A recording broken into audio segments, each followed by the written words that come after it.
David Bronstein is here, originally from Zoom Dating, the Prince of Love. Weird to say, but I grew up with you, friend, and now you're here in our studio on the Todd Shapiro Show. Thanks for joining us. Todd, I am thrilled to be here. I can't believe I'm here. What took so long to get me here, for God's sakes? Where do you live? I live in Lawrence and Bathurst, but the construction is unbelible to get over here. It's the damn potholes. That's what took so long. Man, I couldn't take it anymore. I'll tell you. Who knew with all the construction in the city that it's taken you 6 months to get on? Here. Thank God I'm here another 6 months to get back home. My wife will be sending out the dogs looking for me. Oh, man. Oy vey is right. Yes. Well, listen, man. There was this sort of little connection you had with Jay here, our co-host. And Jay said, we have an opportunity to bring David Bronstein on the show. And I said, yeah. Of course, and I have to apologize. It's not like I've done a ton of research. I know you from the past, and the past was you originating, basically dating with singles. Is that true? Were you the pioneer of that, David? Yeah. Well, here's the deal. I'm from Philadelphia. Okay. And I'm an actor. I'm a performer. I was working in the Catskill Mountains. I was like Jerry Lewis and Dean Martin. My partner would sing. I would do shtick in the audience. That was the deal. I met my wife up in the Catskills. It was like Dirty Dancing. And we got married, came to Toronto. My wife said, my parents, my in-laws said, they're making movies in every corner. This is the place to be. So I came here. And I was very lucky. I got an agent. I was doing shows. I was on a show called Doghouse on USA Network, a show called After Hours on CBC. Very lucky. Then my agent stopped getting me work. People would say, oh, it's so slow. It's slow. And people would say, Dave, you're an American. You should be working all the time. This is where all the action is. And my agent would say, oh, but it's slow. I can't get you work. I used to tell people my agent couldn't book Lassie into a kennel. So I said, I'm not going to wait to get hired. I'm not going to wait for the phone to ring. I'll produce my own shows and I'll star in them. Good for you. And I started my own company. And the quickest way is to buy the airtime, because when we start pitching beer companies and other companies, they have to green light it. They have to wait. They have to have a meeting. My personality is instant gratification. I have to have it right now. My wife considered a slot machine for hours, pulling the handle. 3 pulls, I'm out of there. I'm on to the next machine, the next You're table. gone. So I produced the show. Hopefully your wife's getting instant gratification, by the way. You are so funny.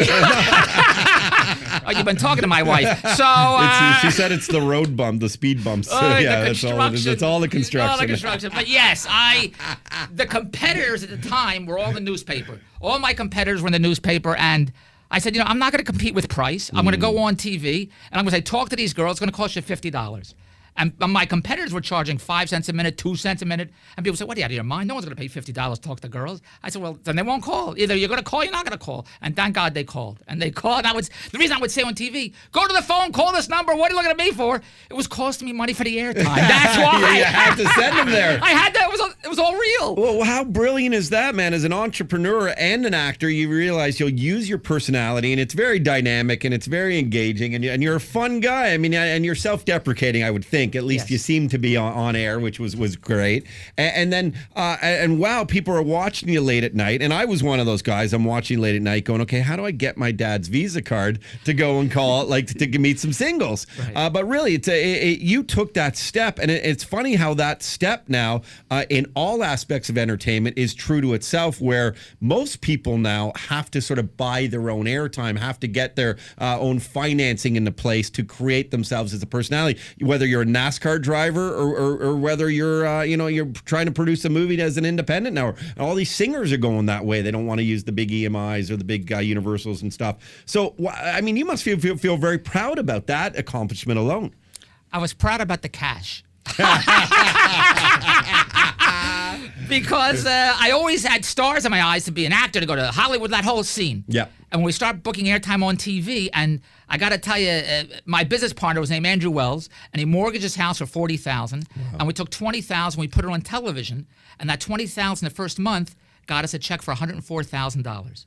And when I said, oh, Hollywood went out the window, yeah. And I wanted the cash. Of course. And we kept parlaying that, and we were spending $250,000 on TV, $250,000 a month, to call the line, call the numbers. We're running 150 times a month. And we're making a lot of dough. So, yes, I was proud. Now, that's the upside. Here's the downside. Sorry to interrupt. What year would that have been? 1995, 96, 97. Okay. The upside was all these guys were calling, and they were billing on their phone bills $40,000 a month, $20,000 a month, calling my girls, and then they weren't paying the bill. So the upside was all this dough. The downside was we were getting chargebacks. But we still made a lot of dough. And yes, I was telling my wife last week that I was doing what all these kids are doing on YouTube now. because I didn't have YouTube then, so I had to buy the airtime. I had to make myself a star on TV. Sure. Now all these kids are on YouTube doing what I did in 1995. So YouTube should thank me, right? No, they definitely should thank you. I still get recognized, and I'm amazed. How do you? Because on TV I'm wearing a suit, my hair's combed, but in the street I look like a schlep, and I still get. So I'm amazed. But no, I'm known as that guy, the pitch guy, whatever it is. And I didn't do it to do that. I just did it to get on TV, to do my Catskill jokes, to do what I do. Yeah. And it turned into that. Because you always wanted to be an entertainer, but you That's made the correct. cash. Yeah. So, okay, David Bronstein, now I have to. So are you actually pitching on behalf of people late night still on infomercials, or do you do your own thing? No, well, both. I shot an infomercial yesterday for a new shopping site that my partner is calling it the next Walmart type site. Okay. But I do my own stuff. I mean, clients come to me with products, but I'm not going to China. I'm not inventing stuff and having molds made. They all do that. It's too much for me. I need quick cash today.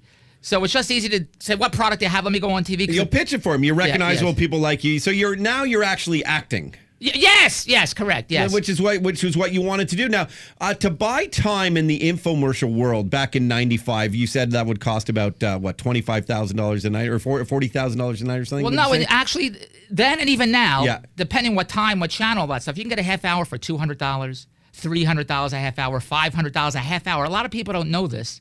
$500 a half hour, because it's more money than they would get because they're not selling advertising in that time anyway. That is correct. Yes. Interesting. So there's still opportunities to get late night TV here in Canada for next to nothing, and you can do whatever you want with it. Granted, you got to follow, I would imagine, CRTC guidelines and stuff. Oh yeah, absolutely correct. And the reason we were spending so much money because my shows are running 1 o'clock, 1:32, 2:33, 3:34, 4:35. Okay. We were running 150 times a week. We were buying as much as we can buy because every time we bought a show, we made money. Now we didn't necessarily get it because the guys were charging it back, but that's another story. But when we were running it, the system says, I hate to tell you what the system says. It was a great time. by the way, I lied, and I still owe you $25,000. Oh, you're so kind to me. Oh. Well, I'm glad I showed up.